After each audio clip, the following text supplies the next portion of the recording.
На прилавках магазинов становится все больше молочной продукции от местных производителей. Чтобы получить экологически чистый продукт, фермеры проделывают большой объем работы.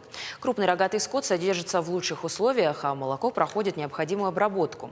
Из него получается добротный остинский сыр. На одном из таких предприятий побывал Георгий Запаров.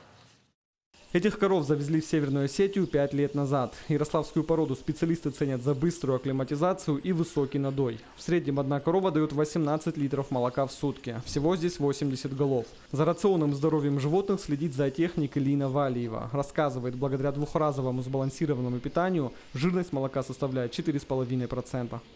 В летний сезон идет зеленый конвейер, то есть это сила скосится, свежим дается. В среднем выходит около 18-20 килограмм на голову комбикорм, около 4 до 6 килограмм выходит на голову комбикорма.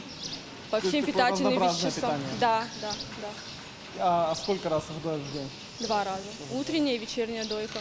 Коровы постоянно на привязи, за ними ухаживают и содержат в чистоте. Совсем справляются 2 доярки, в арсенале 12 доильных аппаратов, а сено развозит специальный кормораздатчик. Процесс автоматизирования, так удается сохранить качество и полезные свойства молока. По этим трубам молоко из доильного цеха поступает в молочный. В этой цистерне оно фильтруется, очищается от мелких примесей и остатков сена. Таким образом молоко защищает от микробов из внешней среды. Дальше по этому шлангу молоко поступает прямо в сыроварню. Самое интересное происходит в сыроварне. Из тонны молока в сутки производят до 150 килограмм сыра. Всего 3 вида – свежий, полусоленый и зимний сильно соленый.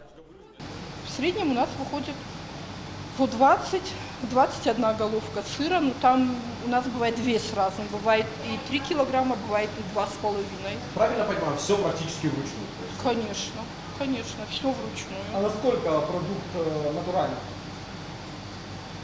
На 100% это точно.